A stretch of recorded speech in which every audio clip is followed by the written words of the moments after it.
Faith versus Culture, we're talking about work from classical artists, how they can communicate gospel truths, and a warning about artificial intelligence. All that and more is coming up. To have sex before you marry is a bad idea. Don't tell me there's no such thing as gun violence. That just depends on your definition of when life begins. There are problems of sin and habit that cannot be solved outside the person of our Lord Jesus Christ.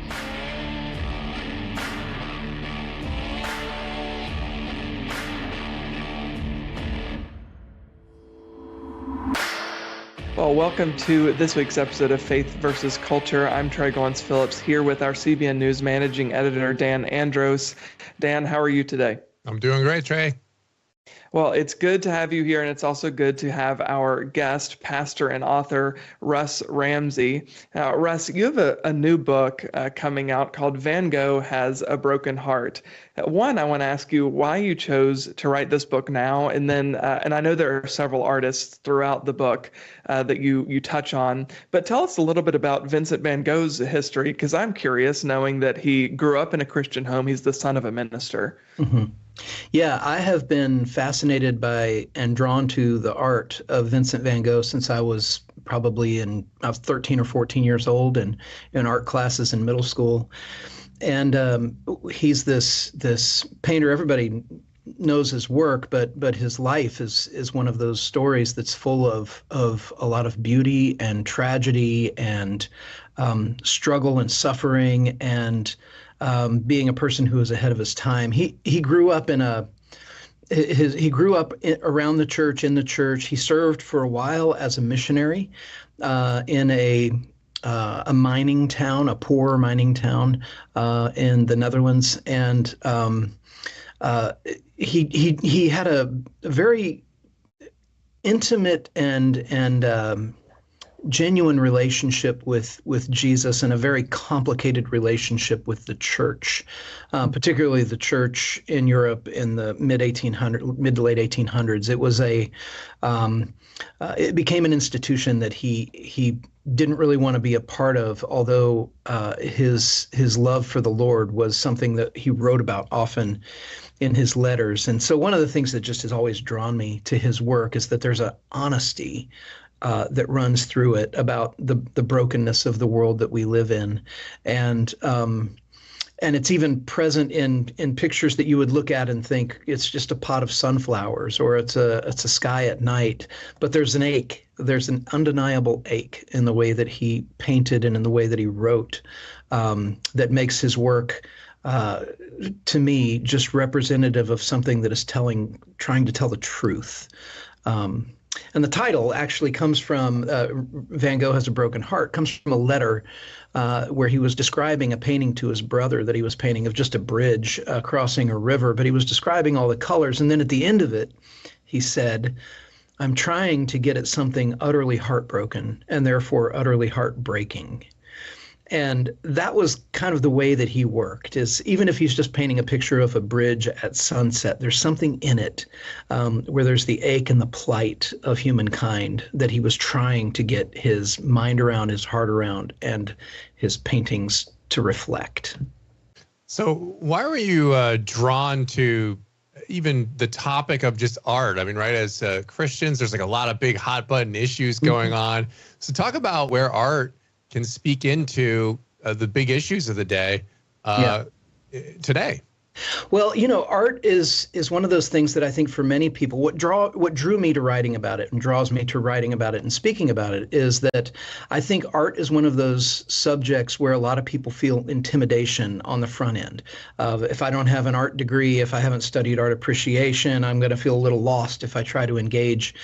And for me, that's never been what's drawn me to art. I wasn't an art major in college. This is all just a passion project for me that I've devoted my life to. But It's art is storytelling, and we are people of stories. We are storytellers at heart, and we learn primarily by way of story and the human experience. It was Jesus' primary method of teaching, was to tell parables, these stories with a point. And art is, visual art in particular, is one of the formats of storytelling that has been recognized globally as one of the ways that we not only tell our stories, but tell our stories in a way that are preserved and passed down through time.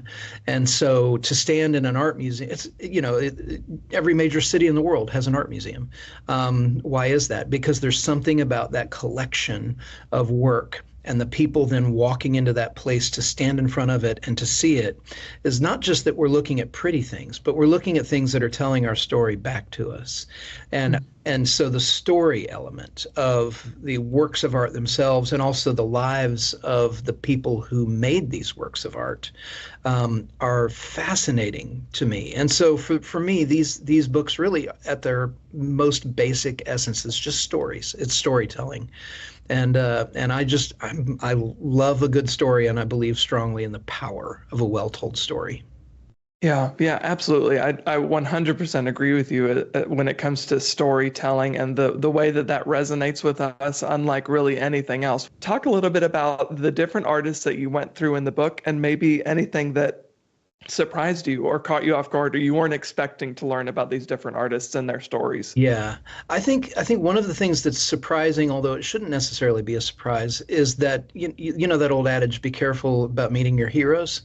A lot of the artists that are most celebrated, and frankly artists that Christians tend to revere as some of Christianity's finest storytellers through the medium of art, have very broken lives, and very complicated relationships with Christ and morality, and so for me, getting into the stories of these artists like Michelangelo, Rembrandt, Turner, Rockwell, are all they're these dynamic characters who their work is an expression of them trying to say something true, which is them trying to see something that's true. And I'm a person who believes that all truth is God's truth, and so whether the art is being made by somebody who professes the same faith as I do, is not the gate by which I determine whether I'm going to engage with their work, but it's are they trying to tell something true?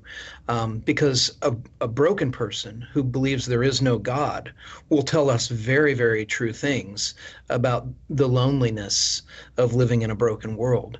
Not because they're necessarily trying to make a hopeful comment about it, but they're trying to express what their experience is like. Edward Hopper is one of those painters that comes to mind with relationship to that. But yeah, so I find with all of these painters that their stories, the stories of their own lives and their own quest to try to make something that would be honest and would last, are stories that are very similar to the journey of a life of faith in this world, about which Jesus said, in this world you will have trouble.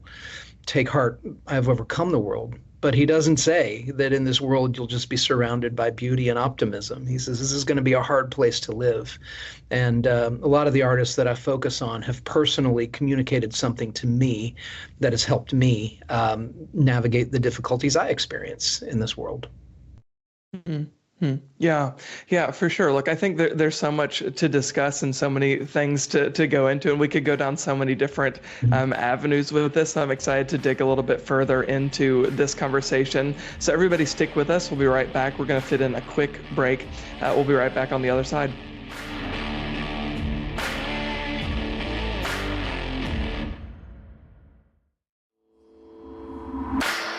Well, welcome back to Faith versus Culture here on the CBN News Channel. We are joined by Russ Ramsey talking about his new book about art and the ways that we can communicate through art and the truths that can be communicated through art. Yeah, and when you look back at art, obviously so much of it is got its root with Christian theology around it. So tell us about how that's influenced so many of the themes and styles of classic artists. Yeah, it's art has always kind of relied on benefactors, people who will pay for it. And during the 1600s and 1700s, the biggest benefactors of art were churches, especially in Europe where there wasn't a clear line between a church and a state. And so churches held a lot of cultural power. They held a lot of religious power, and they competed with each other. And so it was a place where there was a lot of wealth. There could be a lot of wealth, or at least discretionary spending.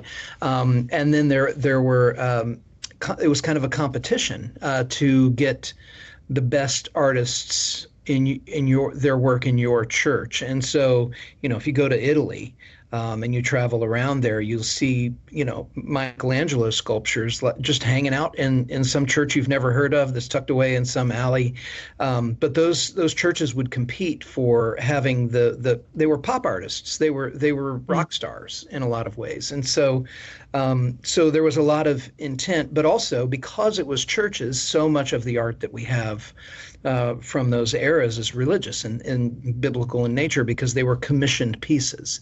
So Michelangelo is famous for the Sistine Chapel ceiling, painting basically the story of Scripture on the ceiling. But the only reason he did that was because he was hired by the Pope to do it. Like he hated that project. He was a person who thought that painting was way beneath his skill level, and described the Sistine Chapel process as a waste of his time, which is really funny because now you have to buy a ticket weeks in advance to go and and see it. But that's changed over time. I had this experience in the Metropolitan Museum of Art in New York City, where I was on a floor where I was looking at Rembrandt and kind of Renaissance painters. And everybody in the gallery with me, we were looking around at paintings, and it was just silence. Nobody was saying anything. Hands behind our backs, it was reverent.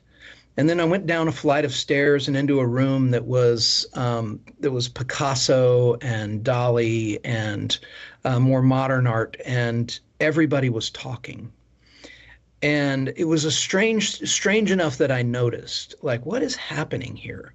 And I have a friend who's an artist, and I asked him, I said, what was going on with that? And he said, oh, you experienced the Enlightenment. And I said, well, what do you mean? And he said, well, there was a time when art was very declarative. The Renaissance painters, they were declaring things. They were telling you something. You were there to receive content from them. And then there was a cultural shift where art changed from being declarative to being more interrogative. Its purpose was to raise questions. And so what you were experiencing was the impact of art doing its work on you. When you're standing in front of these declarative pieces of work, it is as though they are saying, be quiet, pay attention, I'm telling you something. And then you get into this other gallery, and it's not doing that anymore. Now you're trying to figure out, what are you even looking at? And that's been a thing that has changed. It's changed over time with art, with sculpture, with architecture, where there were eras of time where the intent behind what was being made was to declare something to the people who engaged with it. And so function, form was over function. And then there became a time where it seemed like it was more function over form, particularly with architecture. And there's not sculpture is not used in the way that it used to be. Sculpture used to be used to adorn the exterior of a building in order to tell you the story of why that building exists. And these days, that's a very rare thing to find that. A sculpture may be used as decoration, but it's not used in the same narrative way that historically it has been. Yeah, I think that ties perfectly into the next topic that I wanted to talk to you about, which is architecture. We are a far cry from the architecture of something like the Sistine Chapel now. We go to any number of churches, and they look like just kind of warehouse buildings. And I'm interested to hear your perspective of how you think we got from the ornate, beautiful churches that we used to have to the basic buildings that we have now. And I would assume that some of that started maybe with Martin Luther and kind of wanting to get away from the temptation for idolatry that he was speaking out against, and maybe that has informed some of Protestantism and our architecture today. But what are your thoughts on that? Yeah, it has. The Protestant Reformation did want to distance themselves from a lot of the iconography of the Roman Church, and I think they overcorrected. Personally, I think as a Protestant pastor in a Presbyterian Reformed context, I'm somebody who much prefers the visual of a Catholic basilica than a Protestant church most of the time. But I think also with that, I think when you start to say we're going to move away from prioritizing the ornate architecture, one of the things that you discover is it's actually a lot cheaper to also build these buildings that don't have a lot of intricacy to them, and it's a lot more cost effective. And then I think it's a combination of, there's some theological reasons why, but I think in the end, especially these days, I think a lot of the reasons why is financial. Is the places where we're building churches are often in areas where the real estate is very expensive. That didn't always used to be the case. Where the ways that you have to build according to city zones and codes is the kind of thing where you can't just hire stonemasons to come and give 4 years of their lives to stacking one stone on top of another and carving the faces of angels and filigree into the face of the thing. And so I think we've moved doctrinally, but also economically and also geographically into a place where it would take such a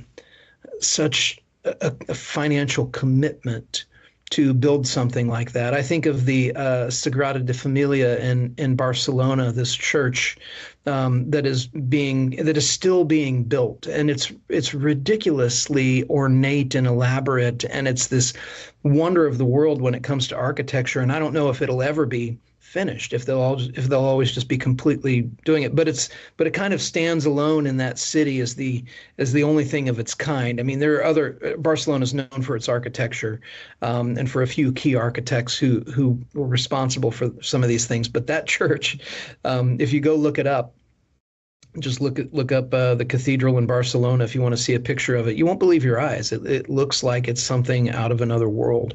But that city can't support more than one or two of those. No, not many cities can. And so I think that's part of, we sort of painted ourselves, I think, into a little bit of a corner there. Just thinking about AI, and I don't know how much thought you give into this, but part of the thing that gives me awe when I look at historical works of art, like these big ornate buildings you're talking about, is thinking of the era they built them in. You're like, how did they do this with no machines, and it's everything's perfect, and you're like, my goodness, that's incredible. Yeah. With no high tech equipment. But then I look at AI, and it's like the opposite end of that spectrum. Now it's just like, hey, go draw me a perfect masterpiece here, and we'll probably have little computers with paintbrushes and stuff like that.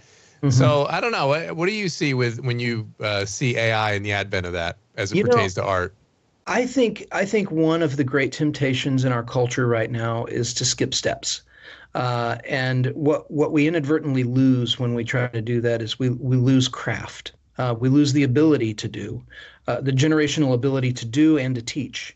What Rembrandt was able to do, Michelangelo was able to do, Van Gogh was able to do. And so personally for me, I have avoided AI in every way, shape, or form, because I'm a writer, and I don't ever want to not be the one who's writing the words that I use, even if they're not as precise or tight as an AI generator might make a paragraph. I think there's something about, I know that there are ways that people can use AI that are valid. I think there are also ways that we can use AI that are disingenuous and even dishonest. And so I think part of what makes so much of the art that we go visit museums so powerful is it's made from somebody with a soul. and somebody who has experienced suffering. And AI doesn't know what suffering is, and AI doesn't have a soul. And so technically, and even creatively, we can see things that we never would have imagined seeing before, but it's not coming from somebody who's wept. It's not coming from somebody who's buried a loved one. It's not coming from somebody who has been caught in sin and had to repent. And in that sense, my concern is that culturally, we're moving to a place where we're trying to normalize avoiding those parts of the human experience that really are integral to our spiritual growth.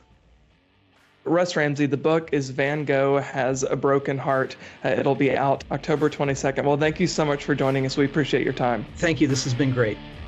All right, everybody, stick with us. We'll be right back with more Faith versus Culture.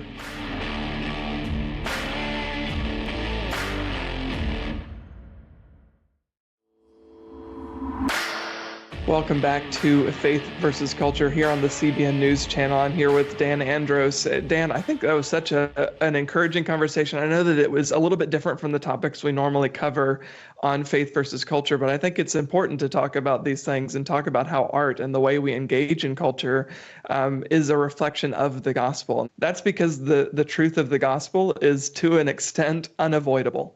Yeah. And of course, when you think about just looking around at creation, God's the ultimate artist, right? I mean, I don't know how many times I've said that when I watch a sunset, like, wow, look at that. I mean, God's painting the sky and it's just beautiful.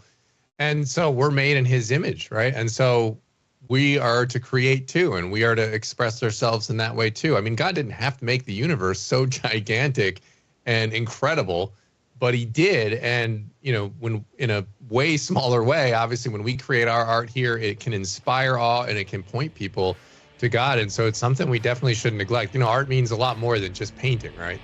Yeah, for sure. 100%. Well, everybody stick with us. We'll be right back to wrap up this week's episode of Faith versus Culture.